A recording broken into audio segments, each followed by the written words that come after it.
warahmatullahi wabarakatuh.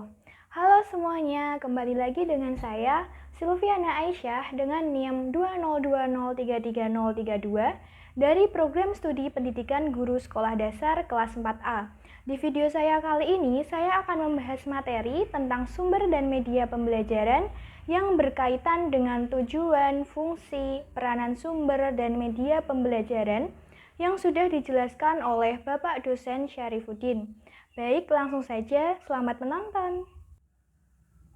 Sumber belajar adalah segala sesuatu yang secara fungsional dapat dimanfaatkan dan digunakan untuk menunjang, memelihara, dan memperkaya proses pembelajaran. Jadi, sumber belajar dapat diartikan segala sesuatu seperti bahan atau barang yang dapat digunakan pendidik atau guru sebagai sumber untuk kegiatan belajar dan dapat meningkatkan kualitas belajarnya peserta didik. Sumber belajar berperan dalam upaya pemecahan masalah dalam belajar. Dalam upaya mendapatkan hasil yang maksimal, maka sumber belajar perlu dikembangkan dan dikelola dengan baik. Sumber belajar dapat berupa benda nyata, model, media cetak, media audiovisual, keadaan sekitar, proses, prosedur, dan sebagainya. Fungsi utama sumber belajar yaitu untuk memperbaiki, memelihara, dan meningkatkan kualitas pembelajaran yang sedang dilaksanakan. Adapun untuk fungsi lainnya, 1. Meningkatkan produktivitas pembelajaran, 2. Lebih memantapkan pembelajaran, 3. Memberikan kemungkinan pembelajaran yang sifatnya lebih individual, 4. Memberikan dasar yang lebih ilmiah terhadap pembelajaran, 5. Memungkinkan belajar secara seketika. 6. Memungkinkan penyajian pembelajaran yang lebih luas. 7.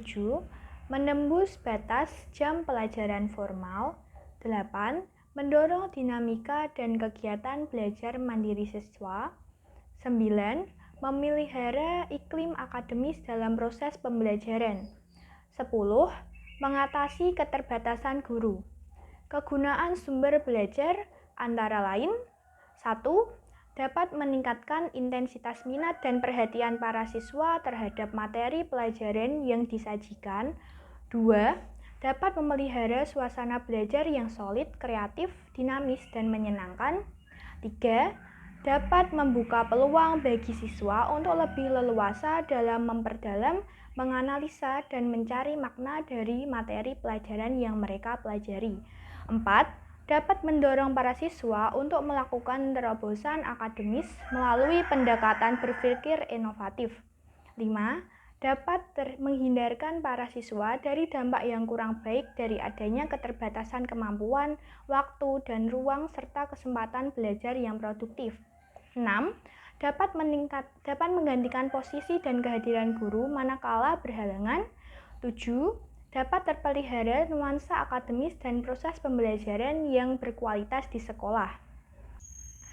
Apa sih persamaan sumber belajar, sumber daya pembelajaran dengan media pembelajaran? Persamaan sumber belajar, sumber daya pembelajaran dengan media pembelajaran yaitu 1. Ketiganya sama-sama digunakan untuk proses pembelajaran. 2.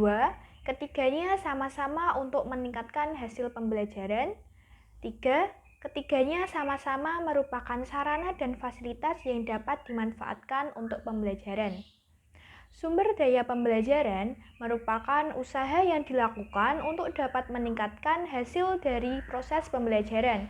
Contohnya, mengoptimalkan kinerja guru dengan mengadakan pelatihan atau penataan kepada guru. Adapun untuk media pembelajaran merupakan berbagai jenis sumber daya dan komponen dalam lingkungan sekolah yang dapat dimanfaatkan dalam proses pembelajaran, khususnya untuk mendorong dan memelihara siswa untuk belajar lebih aktif dan produktif. Contohnya, media pembelajaran yang diproduksi lembaga-lembaga pendidikan seperti CD interaktif. Setelah mempelajari persamaan, sekarang saya akan menjelaskan perbedaan sumber belajar, sumber daya pembelajaran dengan media pembelajaran. Sumber belajar merupakan segala sesuatu yang berhubungan dengan proses pembelajaran guna memperlancar proses belajar yang menciptakan kondisi belajar agar optimal untuk meningkatkan efektivitas dan efisiensi proses pembelajaran. Contohnya, orang adalah guru yang menyampaikan materi pelajaran. Selanjutnya, jenis-jenis sumber belajar. Dilihat dari segi perancangannya, sumber-sumber yang dirancang secara khusus atau dikembangkan sebagai komponen sistem instruksional untuk memberikan fasilitas belajar yang terarah dan bersifat formal. Sumber belajar yang dimanfaatkan yaitu sumber belajar yang tidak didesain khusus untuk keperluan pembelajaran dan keberadaannya dapat ditemukan, diterapkan, dimanfaatkan untuk keperluan pembelajaran. Sumber belajar yang ada di masyarakat. Secara umum, sumber belajar dapat dikategorikan dalam 6 jenis, yaitu 1. Pesan. Pesan adalah informasi yang harus disalurkan oleh komponen lain berbentuk ide, fakta, pengertian, dan data.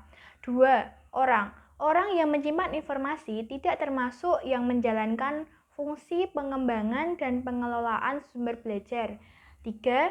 Bahan adalah sesuatu yang bisa disebut software yang mengandung pesan atau disajikan melalui pemakaian alat. 4. Peralatan adalah sesuatu yang bisa disebut hardware yang menyalurkan pesan untuk disajikan yang ada di dalam software. 5. Teknik atau metode adalah prosedur yang disiapkan dalam mempergunakan bahan pelajaran, peralatan situasi, dan orang yang menyampaikan pesan. 6. Lingkungan adalah situasi sekitar di mana pesan disampaikan. Kriteria sumber belajar. Kriteria umum memilih sumber belajar merupakan ukuran dasar dalam memilih sumber belajar. Di antaranya, 1. Ekonomis dalam pengertian murah, tidak terpatok pada harganya yang selalu rendah, tapi dapat juga pemanfaatannya dalam jangka panjang. 2. Praktis dan sederhana, tidak memerlukan pelayanan sampingan yang sulit dan langka. 3. Mudah diperoleh, dekat, tersedia di mana-mana, tidak perlu diadakan dan dibeli. Kriteria berdasarkan tujuan. Beberapa kriteria memilih sumber belajar berdasarkan tujuan. Di antaranya adalah 1. Memotivasi, bertujuan membangkitkan minat, mendorong partisipasi, merangsang pertanyaan-pertanyaan, memperjelas masalah, dan sebagainya.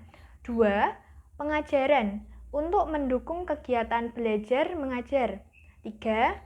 Penelitian, merupakan bentuk yang dapat diobservasi, dianalisis, dicatat secara teliti, dan sebagainya. Adapun untuk strategi merancang sumber belajar antara lain 1. Mengidentifikasi karakteristik sumber belajar yang akan digunakan. 2. Sumber belajar yang digunakan sesuai dengan tujuan pembelajaran. 3. Sumber belajar yang digunakan sesuai dengan kemampuan guru. Untuk model penggunaan sumber belajar yaitu 1. Guru secara penuh, artinya guru harus memposisikan sumber belajar tersebut digunakan dari awal sampai akhir pembelajaran. Posisi guru hanya sebagai fasilitator dalam pembelajaran. 2. Sumber-sumber utama, artinya guru harus memposisikan sumber belajar tersebut digunakan sebagai sumber utama dalam pembelajaran. Posisi guru hanya menjelaskan dari sumber belajar yang digunakan. 3. Pelengkap, artinya guru harus memposisikan sumber belajar itu sebagai pelengkap saja dalam pembelajaran. Posisi guru lebih banyak sebagai sumber informasi. Saya rasa cukup untuk video tentang tujuan, fungsi, peranan sumber dan media pembelajaran dari saya. Semoga bermanfaat bagi semua. Mohon maaf apabila ada kesalahan dalam penyampaian materi. Terima kasih sudah menonton sampai selesai. Sampai jumpa di video saya selanjutnya. Sekian, wassalamualaikum warahmatullahi wabarakatuh.